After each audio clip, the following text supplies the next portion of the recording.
The stage lights were blinding, like 1,000 needles piercing my eyes. The bass from the sound system vibrated in my chest, a festive, artificial rhythm for an event I knew was the beginning of an end. I stood there, in a perfectly tailored suit, next to Zhang Hao, the new CEO of Eternal Fragrance. He was nearly a decade younger than me, his smile polished with the confidence of someone who had never known failure. He took the microphone, and the grand ballroom of the Grand Hyatt Shanghai fell silent. Hundreds of journalists, partners, and our most loyal clients held their breath. They were waiting for memories of Huainan, the perfume I had spent 2 long years of my life perfecting. A scent distilled from rare agarwood, autumn osmanthus, and a drop of morning dew on Longjing tea leaves. It was my soul, the legacy of my Lin family, encapsulated in an exquisite crystal bottle. Ladies and gentlemen, Zhang Hao's voice boomed, smooth and powerful. Today, we stand at the precipice of a revolution. Eternal Fragrance, a brand with nearly a century of history, is about to enter a new era, an era of efficiency, of technology, and of the future. I stood still, my face betraying no emotion. I had heard these words in closed-door meetings. Efficiency meant cost-cutting. Technology meant replacement. Future meant a future without me. Zhang Hao gestured towards the enormous LED screen behind us, but the image that appeared was not the bottle of memories of Huainan I had been anticipating. Instead, it was a line of minimalist, almost soulless bottles named Aura X. "This is Aura X," he announced grandly. The world's first product line created 100% by artificial intelligence. Our algorithm analyzed millions of formulas, billions of consumer preference data points to create the perfect scent. And the best part? Production costs are reduced by 90%. A murmur rippled through the room. I could see the confusion in the eyes of some long-term partners, the curiosity of the media, and the excitement of investors who only understood numbers. Zhang Hao turned to me, placing a hand on my shoulder. The touch was cold and condescending, and to step into this future we must also thank the past. "Master Lin Wei here," he said, his tone patronizing, "has been the soul of Eternal Fragrance for the past 15 years. His contributions, though perhaps a bit outdated in this digital world, will always be remembered." Outdated. The word was a knife in my pride.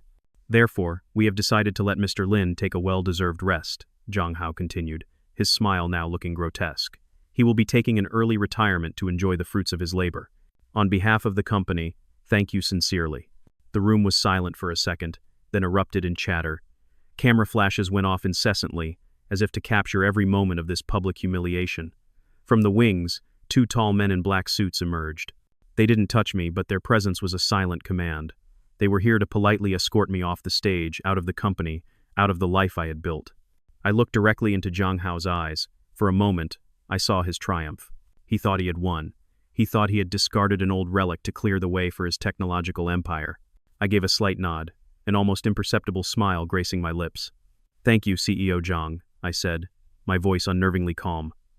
"I wish the company great success." Then I turned my back and walked with the 2 guards, through the darkness of the wings, leaving the artificial glamour and the soulless scent of Aura X behind me. Applause began to rise, hesitant at first, then growing louder as Zhang Hao continued his speech. No one realized. Not a single person in that room, including Zhang Hao, knew the secret that my ancestors and I had guarded for 4 generations. They could have their machines, their AI, their data, but they didn't have the most important thing. They didn't have the soul. That was the name of the final compound, the one I added by hand to every batch of perfume before it left the workshop. A proprietary secret fixative, distilled from heirloom ingredients, that transformed a simple mixture of aromatics into a living entity on the skin, one that lingered and evolved for hours. Without it, any perfume, be it memories of Huainan or that Aura X garbage, would vanish into thin air in less than 30 minutes. And the last batch of the soul I had supplied to the factory was just enough to last for exactly 1 month. The clock had started ticking. My game had just begun. The taxi glided past the glittering skyscrapers of Pudong, but my mind drifted to a small alley in the old city, where Eternal Fragrance was born. It was a small wooden shop, always filled with the scent of sandalwood and ambergris. My grandfather, Lin An, would sit there, meticulously grinding herbs in an old stone mortar. He taught me how to listen to scents, how to distinguish the smell of earth after rain from the scent of sun on dried lotus leaves. "Little Wei," he used to say, "perfume is not a product, it's a story, and the soul of that story lies in what others cannot copy." When old Master Zhang Hao's father, took over Eternal Fragrance from his own father, he came to my family. The company was on the brink of bankruptcy, overshadowed by international brands. Old Master Zhang was a man of vision. He didn't want to turn Eternal Fragrance into something else. He wanted to restore its glory. "Master Lin," he said to my father, "I need your family's secrets. I am not buying them. I am inviting you to be a partner, a guardian of the legacy." My father agreed, and later I inherited that position. For 15 years I transformed Eternal Fragrance from a forgotten brand into a luxury name on the international market. I kept the artisanal methods for the core ingredients, but combined them with modern extraction technology to create scents that were both classic and contemporary. Old Master Zhang always respected me. He called my laboratory a sanctuary and never interfered with the creative process. We were not just boss and employee. We were friends sharing a dream. But then Old Master Zhang fell ill. Zhang Hao returned from the United States with an MBA and a disdain for everything his father had built. The first time I met him, I felt something was wrong. He walked into my laboratory not with respect, but with the eyes of someone appraising an asset. "Master Lin, these processes are too slow," he said, pointing to the ceramic jars I used to age essential oils. "We can automate all of this, increase output by 500%. He didn't understand. He didn't understand that time itself was an ingredient, that patience was what created depth in a fragrance. The first crack appeared 6 months ago. One morning, I discovered a tiny security camera installed in the corner of my laboratory, pointed directly at my workbench. When I questioned the security department, they said it was a direct order from the CEO's office to ensure the safety of intellectual property. I knew it was a lie. He was trying to steal my secrets. Then, he started demanding that I document every formula, every gram, every milliliter, into a central data system. To standardize the process, he explained. I complied, but I only recorded the formulas for the top, middle, and base notes. The formula for the soul, the most crucial part, I kept to myself, just as the generations before me had done. It existed only in my mind and in an old leather-bound notebook locked in a safe at home. The final sign came 2 months ago. Ah Mei, my trusted assistant, a bright and loyal young woman, overheard a phone call from Zhang Hao.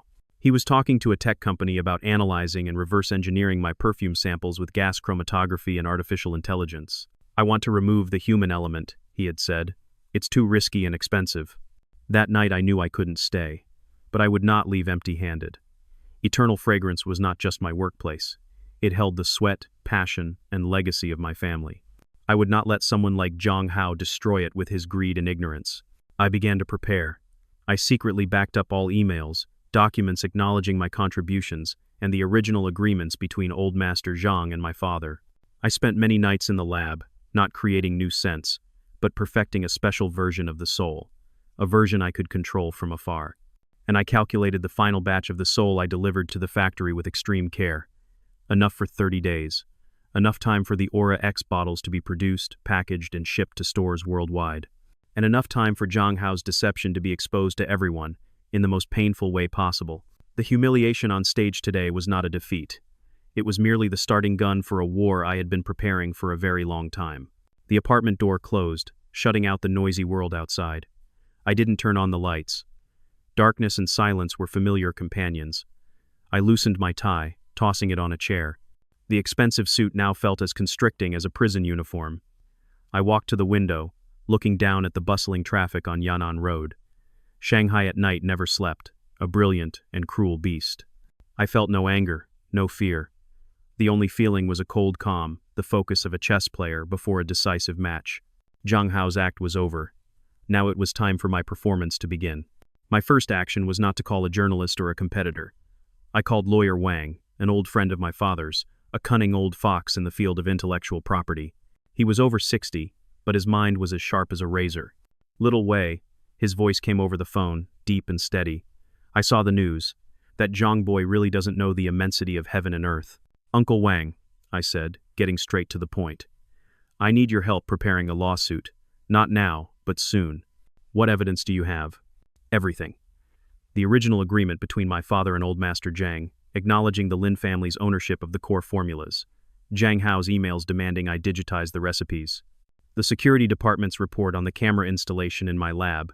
And most importantly, I have proof that I am the sole owner of the formula for the soul." "Good," Lawyer Wang said, and I could picture him nodding. "Send everything to me. We will build an irrefutable case."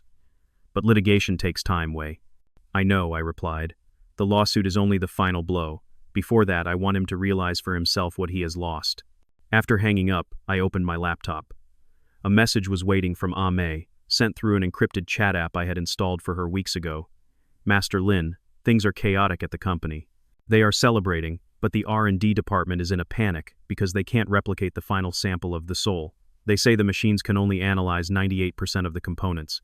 The remaining 2% is an unidentified organic compound. I smiled. That 2% was the difference between a masterpiece and a cheap industrial product. That 2% was my family's legacy. I typed a reply. Thank you, Mei. Be careful. Just act normal. Gather all the information you can, especially feedback from distributors and customers. Don't let anyone know you're in contact with me. I understand, Master. I won't disappoint you. Mei was my second move. She was my eyes and ears inside Eternal Fragrance. Zhang Hao, in his arrogance, saw her as just a minor assistant, someone who made tea and poured water. He didn't know that Mei had an extraordinary memory and an absolute loyalty to me, the man who had hired her straight out of college and mentored her for the past 5 years. The third move required more careful preparation. I opened a file protected by multiple layers of passwords. Inside was a list of Eternal Fragrance's biggest competitors. But I wasn't looking for a Chinese company. They were too much like Zhang Hao, interested only in immediate profits. I moved my cursor to a name in Tokyo, Sakura Essence. Sakura Essence was a giant, but they were renowned for their deep respect for the traditional art of perfumery. They employed master perfumers who were considered national treasures in Japan. They would understand the value of the soul. They would understand my value. I composed a short, concise email in English, sending it to the personal email address of Mr. Kenji Tanaka, the Global Vice President of Product Development at Sakura Essence. I had obtained this address from an industry friend years ago. Dear Mr. Tanaka, my name is Lin Wei, former master perfumer of Eternal Fragrance. I believe we have mutual interests worth discussing. I possess something that technology cannot replicate, and I believe Sakura Essence is the only place that can understand its true value. Sincerely, Lin Wei. I didn't specify what it was. The mystery would pique their curiosity. After sending the email, I stood up and walked into my small study. On the wall was a piece of calligraphy written by my grandfather. The scent is in the heart. Zhang Hao thought he could steal a formula, but he could never steal the heart, the soul of an artist. I opened the safe and took out the old leather-bound notebook. Inside were yellowed pages with the handwriting of my great-grandfather, grandfather, and father. The formula for the soul was on the last page, written in a private family code. I looked at it, not to memorize it, for it was already etched in my mind. I looked at it to draw strength. 29 days left. The chessboard was set. The pieces were in position. Now, all I had to do was wait for my opponent to walk into the trap he didn't even know existed. The next few days passed in a strange silence. The outside world was still celebrating Zhang Hao and his AI revolution. Business magazines hailed him as a genius, a visionary who had liberated a traditional brand from the shackles of the past. The stock price of Eternal Fragrance soared. Zhang Hao was on top of the world. I spent my time in the city library, reading books on art history and philosophy, things I never had time for in the last 15 years. I took long walks along the Bund, watching the slow ships on the Huangpu River. On the surface, I looked like an unemployed middle-aged man seeking peace. But inside, I was monitoring every move of my enemy. Mei was my invaluable source of information. Every evening, she sent a brief report. Day 5. The first shipment of Aura X has left the factory. The atmosphere in the company is very excited. Zhang Hao gave a big bonus to the marketing team. Day 10. The product is now in flagship stores in Shanghai, Beijing, and Hong Kong. Initial customer reaction is quite good. They are curious about the AI perfume concept. The initial scent is very impressive. I knew. Aura X had a very strong top note, designed to make an immediate impression. It was a cheap trick. The greatness of a perfume is not in its first greeting, but in the farewell it leaves on the skin. Day 15. There are a few scattered complaints on social media. Some beauty bloggers are saying the scent fades very quickly. Zhang Hao's PR department quickly quashed them by saying it was due to incompatible body chemistry or counterfeit products. His arrogance was my greatest ally. He believed in his technology so blindly that he wouldn't even listen to the first warning signs. Day 20. Zhang Hao signed a huge exclusive distribution deal with a high-end department store chain in Europe. They placed an order worth 50 million RMB. He used this contract to persuade the board to invest more in the Aura X production line. I read the message and shook my head. He was digging his own grave faster than I thought. Such a large order meant the pressure would be even greater when the problem exploded. Meanwhile, my third move had yielded results. On the morning of the 21st day, I received an email from Kenji Tanaka's office. Dear Mr. Lin, Mr. Tanaka is very interested in your proposal. He will be on a business trip to Shanghai next week and would like to have a private meeting with you. Please let us know a time and place that is convenient for you. I chose a quiet tea house in the old French concession, a discreet and elegant place, the complete opposite of Zhang Hao's flashy style. I knew what Zhang Hao was doing inside the company. According to Mei, he was conducting a purge. Veteran employees, those who had worked with my father and me, were being laid off or transferred to unimportant positions. He replaced them with young people who only knew charts and data. He was trying to erase every trace of me, every legacy of my family from eternal fragrance. One evening, Mei sent a worried message. Master, your lab. They've demolished it. Zhang Hao said it was too old and took up too much space. He's turning it into an open creative space with touch screens and a coffee machine. I clenched the phone in my hand. It wasn't just a lab. It was where my grandfather created his first scent. It was where my father spent his life. It was where I grew up. Every scratch on the wooden floor, every stain on the marble countertop was a piece of memory. He wasn't just firing me, he was insulting my ancestors. A cold anger rose within me, but I quickly suppressed it. Emotion is the enemy of precision. I needed a cool head. The sweetest revenge is not a burst of fury, but a perfectly executed sentence. Day 25. The problem is getting serious, Mei reported. The customer service department is overwhelmed. Many VIP customers are calling directly to complain. They say the scent only lasts for about half an hour. One even said it was as cheap as night market perfume. Zhang Hao has ordered them to offer shopping vouchers to appease the customers. He still thought money could solve the problem. He didn't understand that for luxury customers, what they buy is not a product, but prestige, class, a promise of quality. And eternal fragrance was breaking that promise. I looked at the calendar, only 5 days left. The storm was about to break, and I was ready with my umbrella, standing in a safe place to watch Zhang Hao get drowned in the rain he himself had created. The taste of deceit may be sweet at first, but its aftertaste is always bitter. The tea house was hidden behind an ivy-covered wall, an oasis of tranquility in the heart of bustling Shanghai. I arrived 15 minutes early, choosing a table in a discreet corner where I could watch the entrance. I ordered a pot of aged pu'er tea, its warm, earthy aroma helping to calm my mind. Right on time, a Japanese man in his 50s, wearing a charcoal gray suit, walked in. He was small in stature, but his presence exuded a quiet authority. It was Kenji Tanaka. He came alone, without an assistant or bodyguard. It showed his confidence and his respect for this meeting. He gave me a slight bow in the Japanese style, and I responded with a nod. Lin-san, he said in fluent Mandarin, thank you for your time. I have admired your work for a long time. Your Moon over West Lake is a masterpiece. Thank you, Tanaka-san. To be recognized by a master like you is a great honor, I replied, pouring him tea. We didn't rush into business.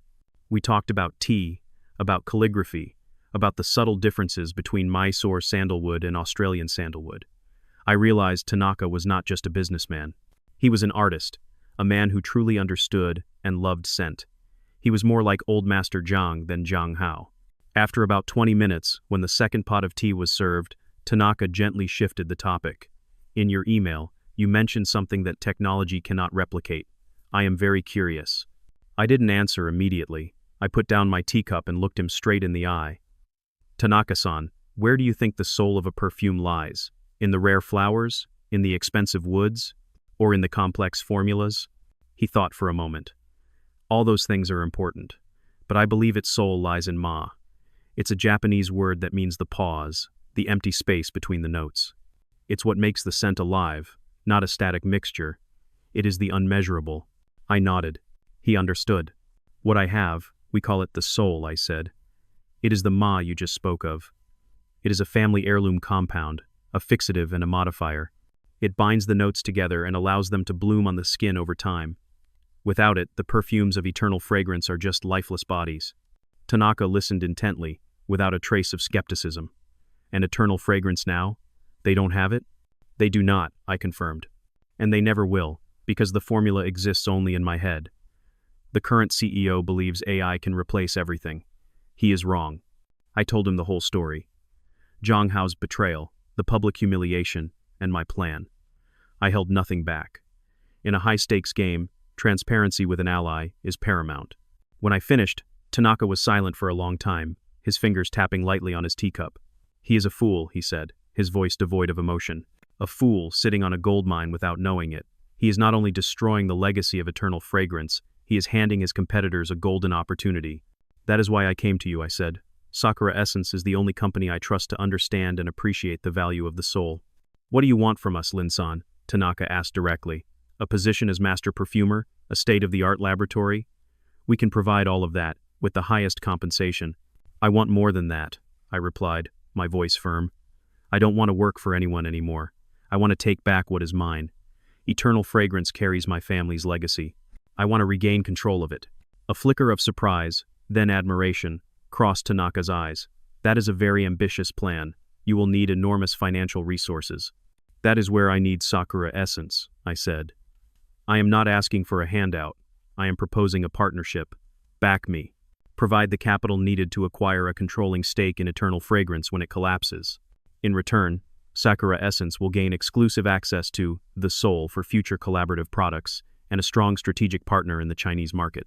Together, we will rebuild Eternal Fragrance, making it a truly global brand, founded on respect for heritage and quality." It was a bold proposal. I was asking a corporate giant to bet hundreds of millions of dollars on me, a man who had just been fired.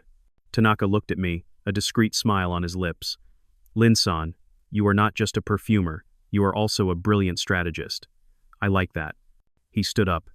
"I cannot make this decision alone, but I will present your plan to the board in Tokyo. I have a good feeling about this. Stay in touch." He bowed once more and left, leaving me with the cold tea and a burning hope. I knew I had found my ally. I was no longer alone in this fight. I had the law on my side, eyes and ears within the enemy's camp, and the backing of a giant. "Zhang Hao, your days on top are numbered." Day 30. I woke up before dawn, not out of nervousness, but from a habit deeply ingrained in me. I brewed a pot of tea and sat on the balcony, watching the city slowly awaken. Today was Judgment Day. The last batch of the soul had been used up. From this day forward, every bottle of Aura X sold would be a ticking time bomb, a testament to Zhang Hao's failure. Around 9 a.m., my phone buzzed. It was Mei. Her voice was frantic. "Master, it has begun. The nightmare has begun." "Calm down, Mei. Tell me," I said, my voice steady. "Our hotline is about to explode. Complaint emails are coming in by the hundreds every hour. But the worst is from the stores. The manager of the flagship store at Plaza 66 just called Zhang Hao. A VIP customer threw a bottle of Aura X on the floor in the middle of the store, screaming that we were frauds. She said the scent disappeared before she could even walk from the store to the parking lot. I could picture the scene, the rage of someone who had spent a lot of money to buy disappointment. What else? The beauty bloggers, the ones we paid to write good reviews before, are now turning against us. They're posting videos testing Aura X, spraying it on blotter paper and showing everyone how quickly the scent evaporates. The hashtag number Eternal Fragrance Isay Fraud is starting to trend on Weibo. That was the power of social media. It could lift you to the heavens, and it could plunge you into hell in just a few hours. By noon, the situation had worsened.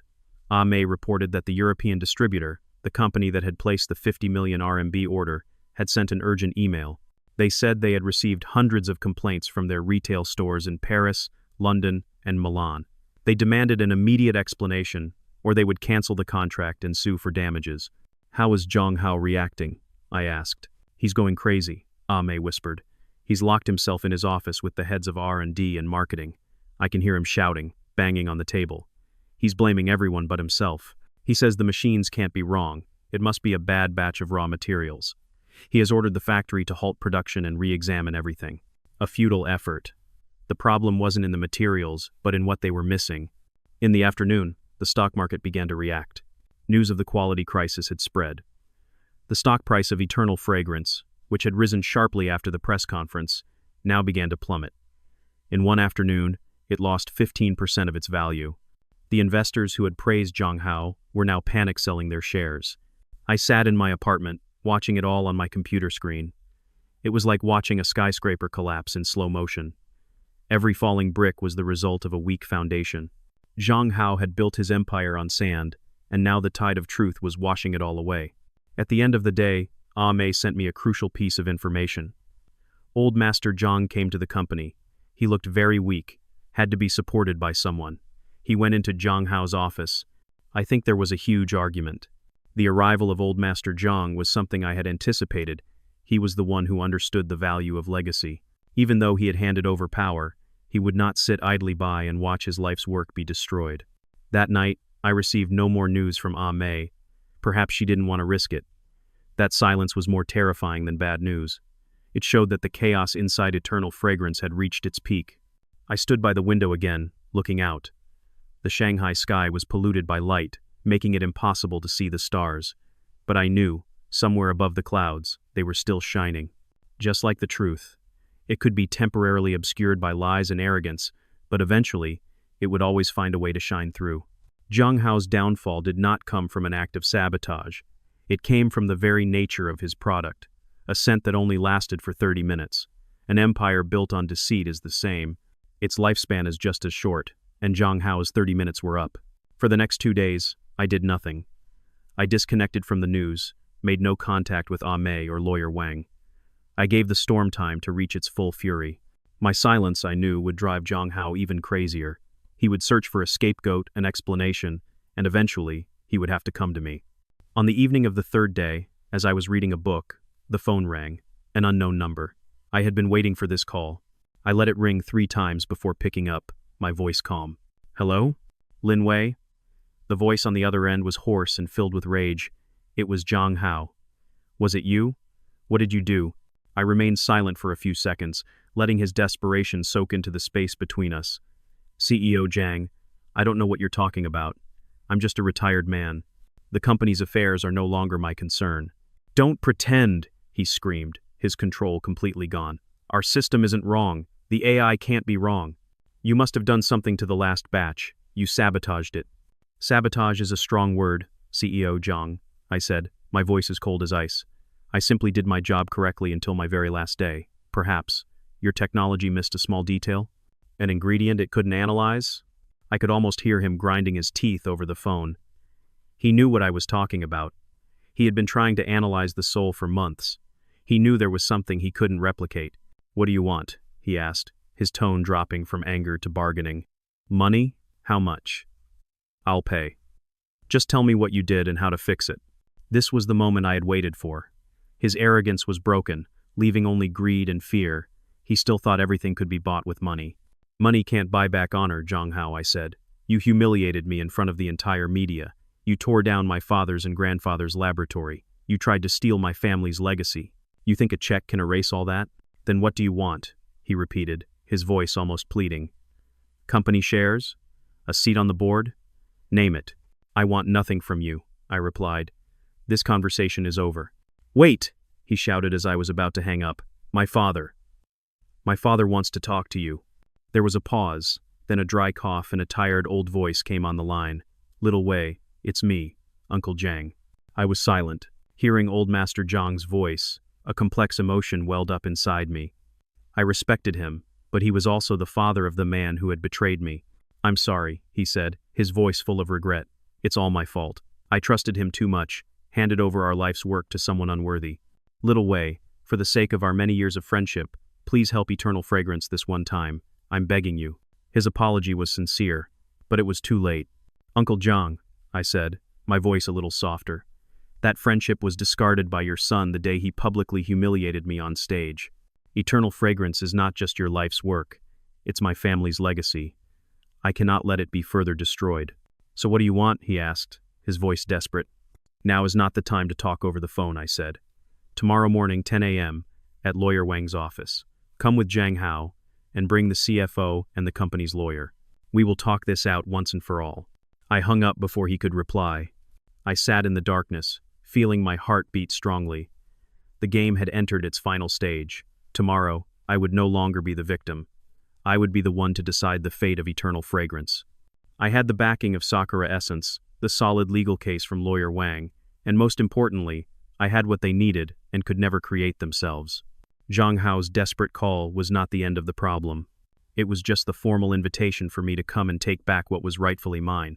Lawyer Wang's office was on the top floor of an old, stately building overlooking the quiet river. It exuded a sense of quiet power, much like its owner. I arrived early, sitting opposite him at his large mahogany desk. Between us lay a neatly organized stack of documents. "Everything is ready," Lawyer Wang said, adjusting his glasses. "The partnership agreement with Sakura Essence has been preliminarily signed. They have transferred a deposit into an escrow account. We have enough ammunition for today's battle." At 10 a.m. sharp they arrived. Old Master Zhang looked 10 years older, his face gaunt, needing support to walk. Zhang Hao followed behind, his expensive suit unable to hide his fatigue and defeat. He didn't dare look me in the eye. With them were two men carrying briefcases, undoubtedly the CFO and the lawyer. They sat down in the chairs opposite us, forming a weak line of defense. "Thank you for coming," Lawyer Wang began, his tone professional. "We are here to discuss a solution to the current crisis at Eternal Fragrance." Their lawyer spoke first. "My clients, Mr. Zhang Hao and Eternal Fragrance, would like to make a good faith offer for Mr. Lin Wei to provide the necessary formula to stabilize the product quality.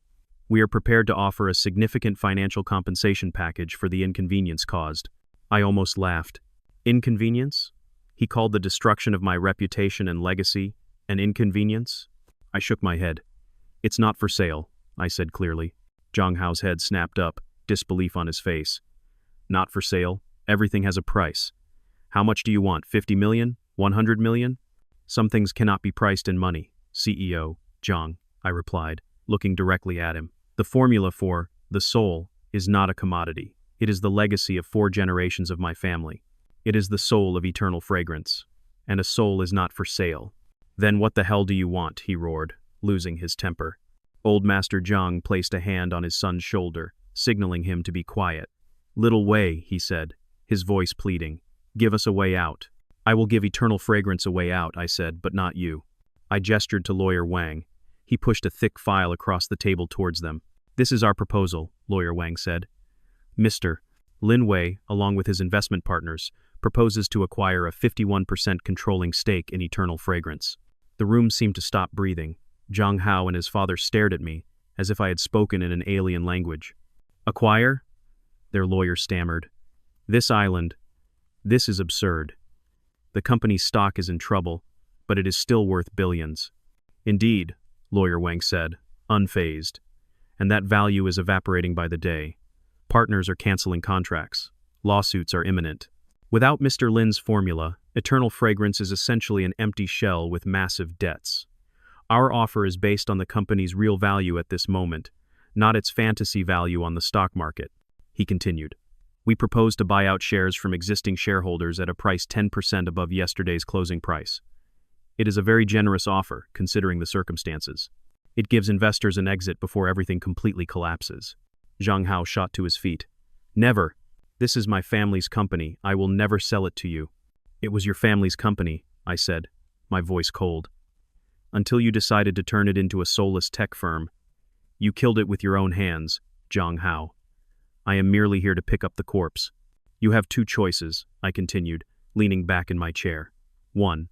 Accept this offer. Your family will walk away with a substantial amount of money, enough to start over somewhere else. 2. Refuse, and continue to watch the company sink into crisis, face bankruptcy lawsuits, and ultimately lose everything. Your shares will become worthless paper." Old Master Zhang slumped in his chair, his face pale. He knew I was right. He knew they were cornered. The cards were on the table, and I held all the aces. "Think carefully," Lawyer Wang concluded. "You have 24 hours to respond. After 24 hours, this offer will be withdrawn. And we will go public with the fact that Eternal Fragrance is incapable of producing quality products. Imagine what that will do to your stock price." It was the finishing blow, a gracefully veiled threat. They knew I had enough evidence to do it. The meeting ended in a heavy silence. As they left, Zhang Hao shot me a look full of hatred. But in his eyes, I no longer saw arrogance, only defeat and despair. I had won.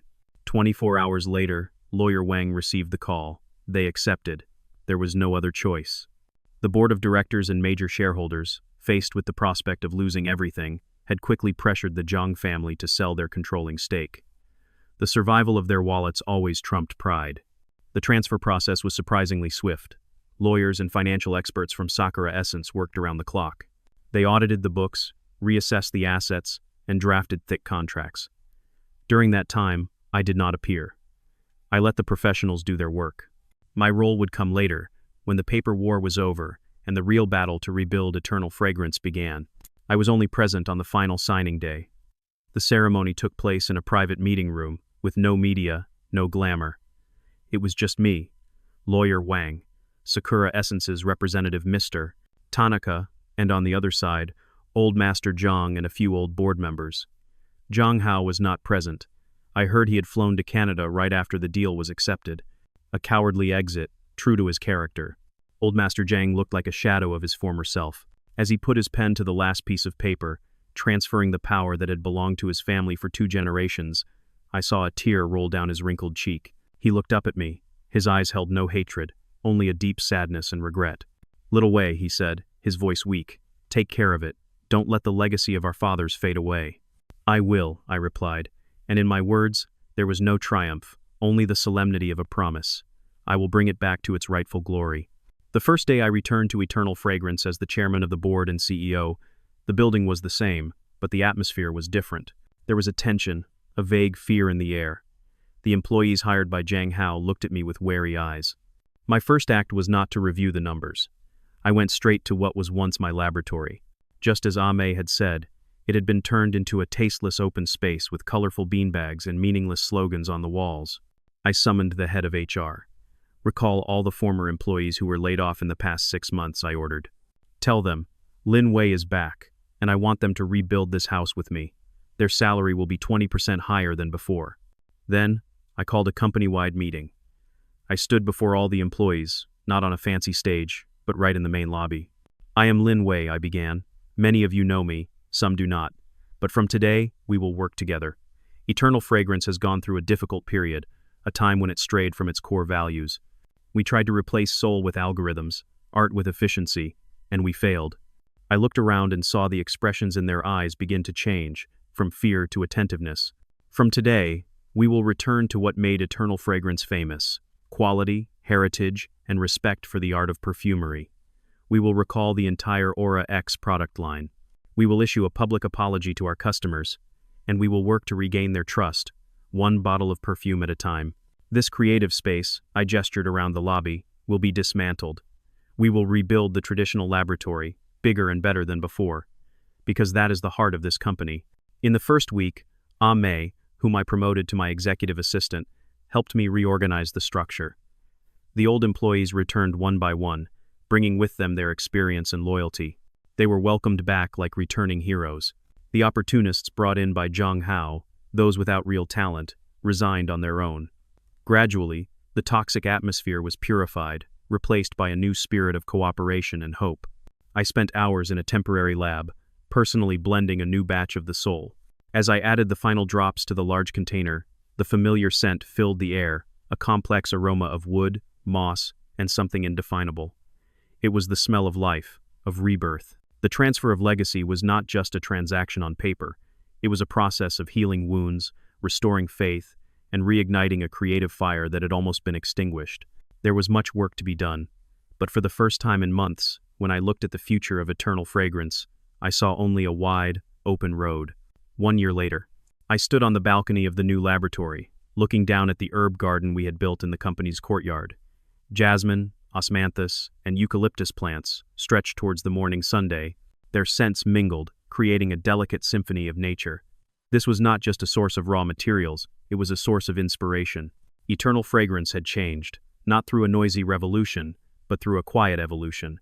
We had weathered the storm. The public apology and product recall had cost us dearly in the short term, but it had helped us regain something far more precious: the trust of our customers. With the backing and global distribution network of Sakura Essence, we relaunched Memories of Huainan.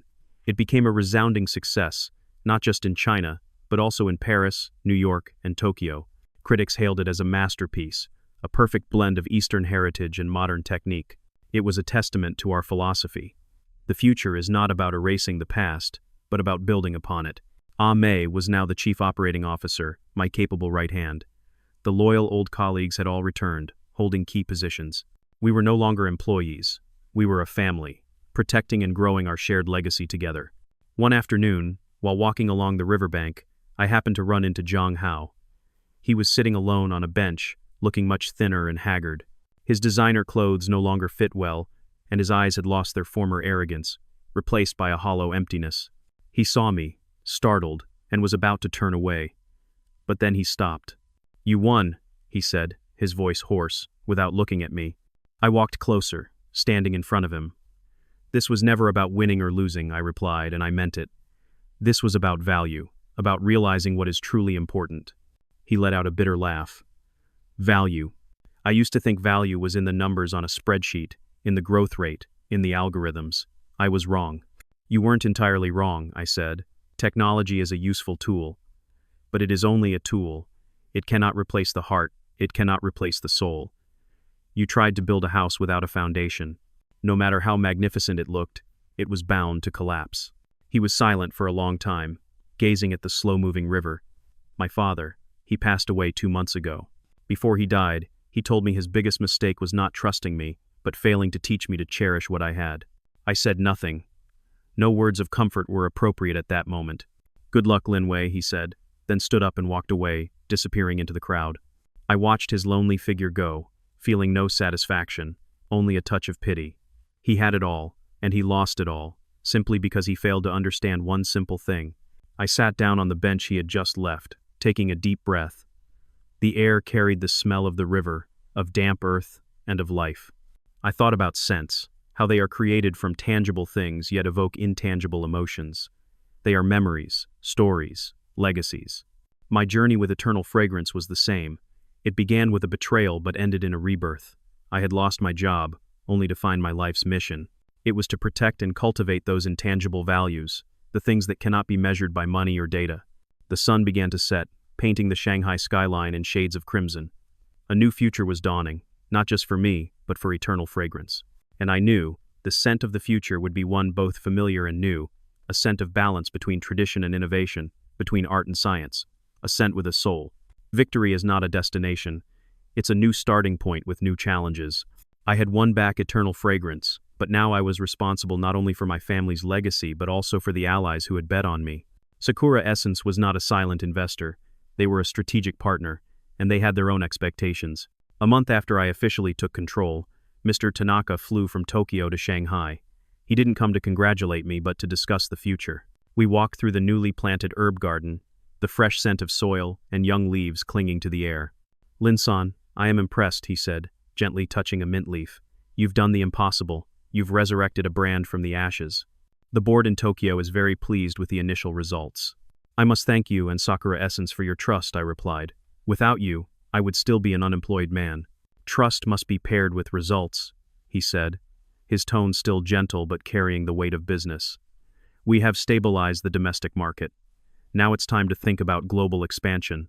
Memories of Huainan is a wonderful product, but Western markets have different tastes. We need a strategy."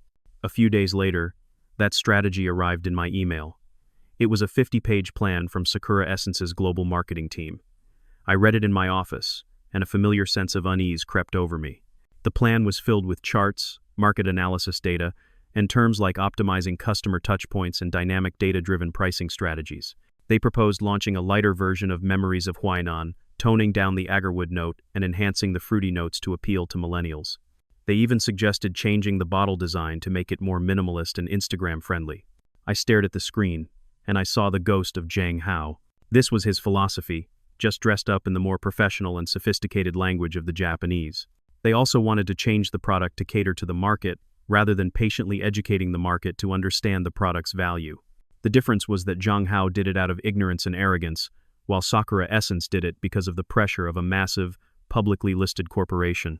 But the end result was the same: dilution, compromise, the loss of soul. I had a video call with Mr. Tanaka and his team. I politely thanked them for the detailed plan, then spoke. "Ladies and gentlemen, I understand and respect your professional analysis, but I cannot agree with this direction." A silence fell over the call. The marketing director, a French woman named Isabelle, raised an eyebrow. "Mr. Lin, our data clearly shows." "Data cannot measure emotion, Madame Isabelle," I interrupted gently but firmly.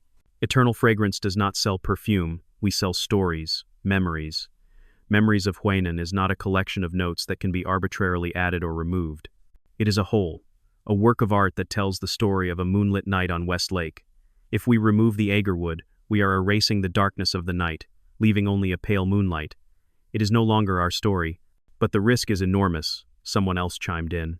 The biggest risk is becoming like everyone else, I countered.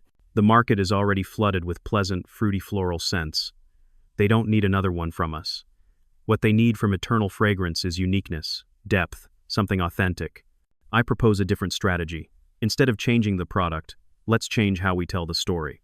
Let's create sophisticated marketing campaigns that educate customers about the value of agarwood, about the philosophy behind each scent. Let's turn our difference into our greatest strength, not a weakness to be fixed. The debate lasted for nearly an hour. Finally, Mr. Tanaka spoke, ending the matter. "We will do it, Lin, Sans way," he said. "The reason we invested in Eternal Fragrance was not to turn it into a copy of Sakura Essence. We invested in his vision. Let's give that vision a chance to prove itself." I had won this small battle, but I knew it wouldn't be the last. The fight against the business at all costs philosophy did not end when Zhang Hao left. It was a long-term war, and now it had the friendlier, more polite face of an ally. I realized that protecting the soul of Eternal Fragrance was not just about fighting enemies, but sometimes also about persuading friends. Time flew. Eternal Fragrance stabilized, but another worry began to sprout in my mind. I was approaching 40. I had no family of my own, no children. The secret of the soul, the legacy of 4 generations, rested with me. If anything happened to me, it would disappear forever. Eternal Fragrance would once again become a soulless corpse. I needed a successor. Finding an apprentice was not like hiring an employee. It required absolute trust, a deep connection of soul and philosophy. The person needed not only a sensitive nose but also a humble heart and a steadfast spirit to bear this heavy responsibility. I began to observe quietly. May, of course, was the first person I thought of. She was intelligent, fiercely loyal, and had phenomenal management skills. She understood Eternal Fragrance better than anyone. But Ame's strength was in logic, systems, and people. Her talent lay in running the machine, not creating the soul for it. Giving the soul to her would be like handing a paintbrush to a great composer. Wrong tool, wrong talent. My gaze then fell on someone else in the R&D team. His name was Chen Feng, a quiet young man in his mid-20s who was always immersed in his work. Feng was unlike other young perfumers who tried to create bold, shocking scents to make a name for themselves. His creations always had a balance, a harmony, and a surprising depth for his age.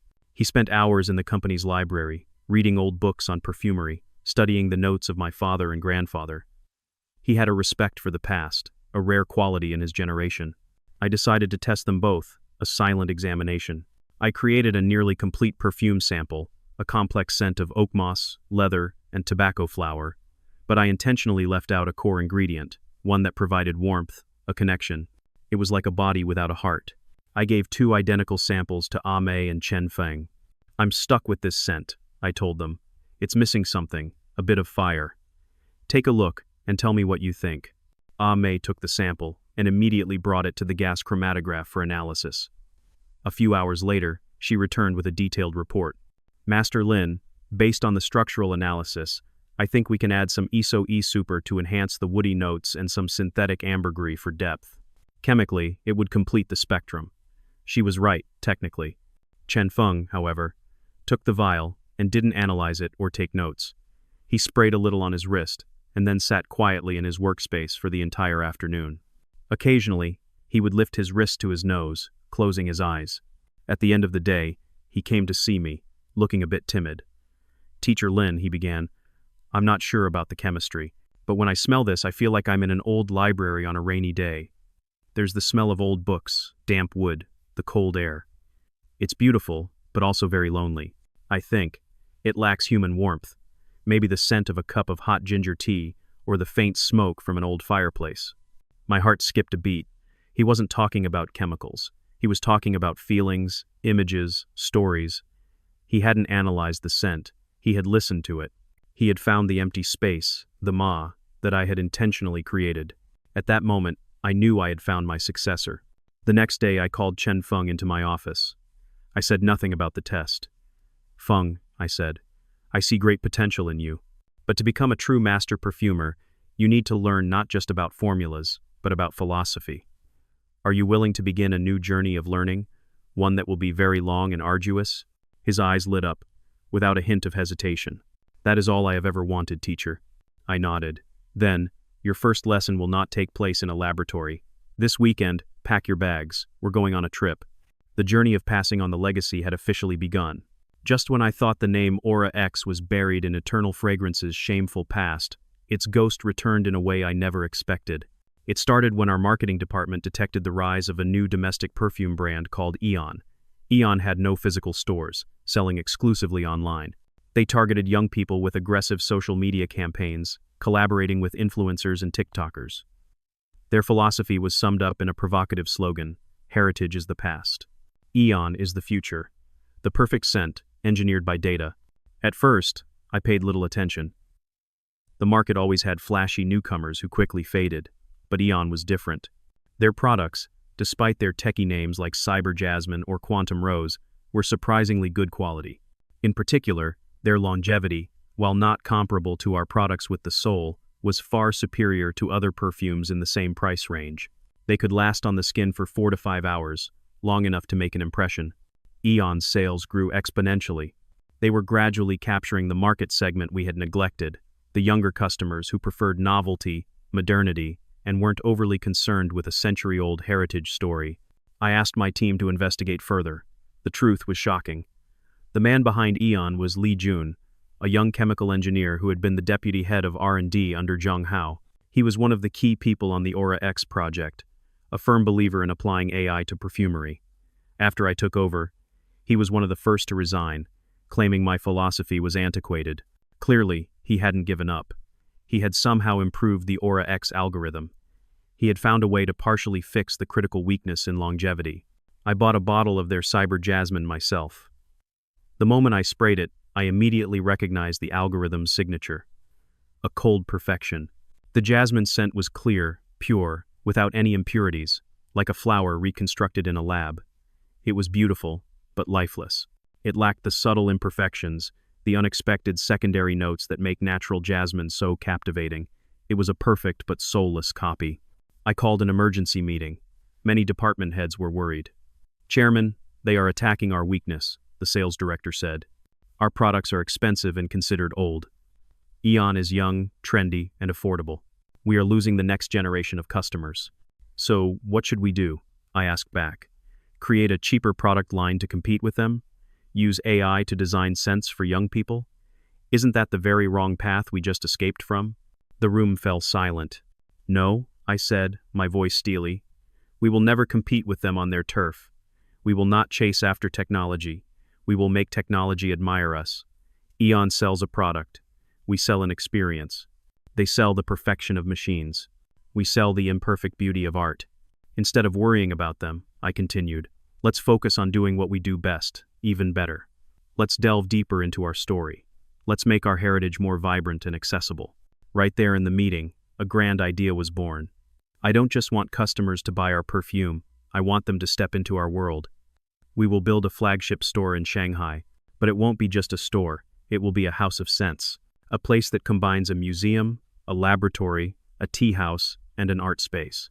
Customers can come to learn about the history of perfumery, participate in mini workshops, and experience for themselves how a scent is born.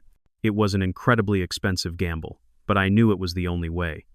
To fight the ghost of Aura X, we couldn't use another ghost. We had to use the light of authenticity, heritage, and art. We wouldn't just sell perfume, we would sell the very soul of eternal fragrance. And that was something no algorithm could ever replicate. The trip I had promised Chen Feng was not to Paris or Grasse, the perfume capitals of the world. Instead, we drove southwest, to a remote mountainous region in Zhejiang province where digital maps were nearly useless. After hours on winding dirt roads, we stopped before an old stone gate covered in green moss. "Where is this, teacher?" Feng asked, looking around in amazement. "This is where it all began," I replied, pushing the heavy gate open. Inside was an old, 3-section courtyard house with traditional tiled roofs, nestled peacefully in a valley surrounded by majestic mountains. The air was so pure I could smell each individual plant, the dampness of moss on rocks, the faint tang of pine needles, and a sweet, lingering fragrance that I knew better than anyone. We stayed for a week. During that week, I didn't teach Feng a single formula. I taught him how to live. We tilled the soil, planted vegetables, and chopped firewood together.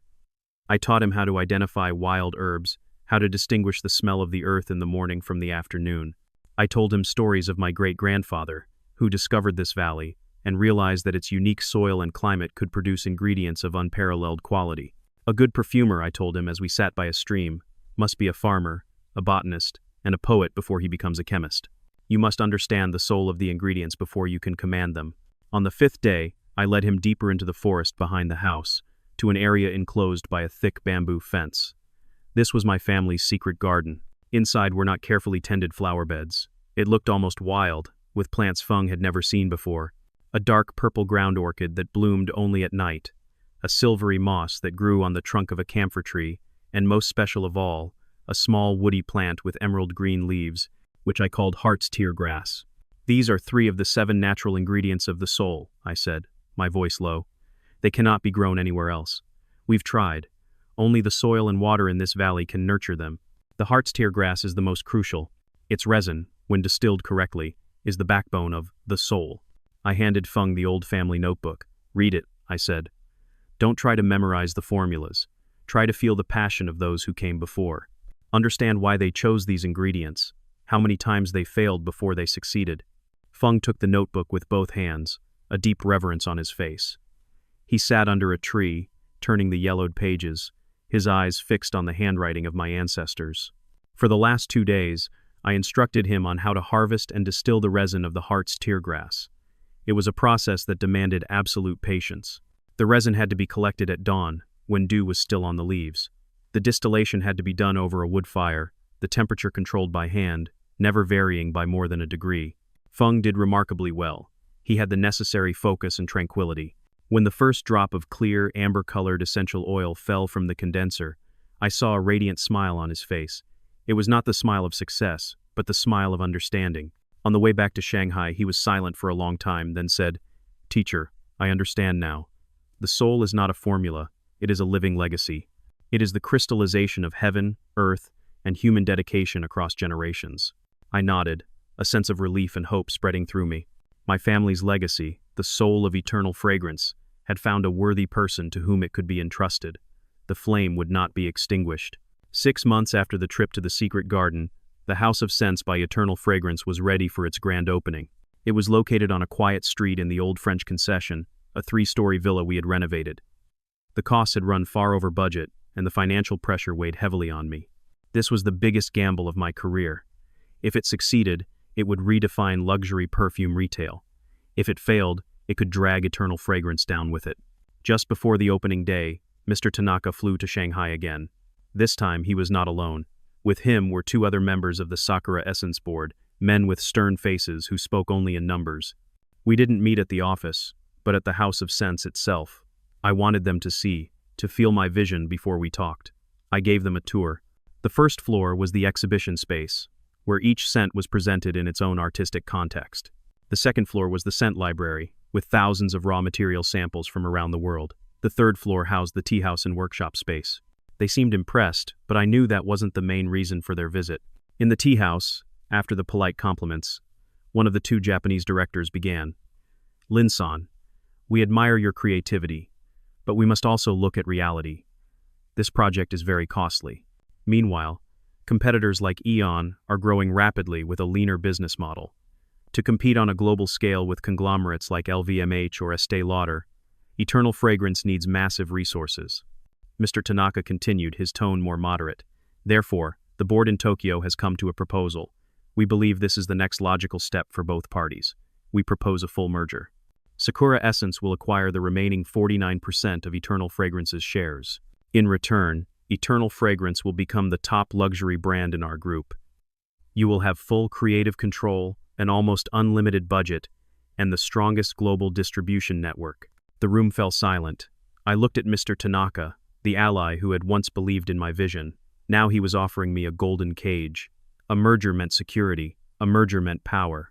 But a merger also meant that Eternal Fragrance would no longer be an independent entity.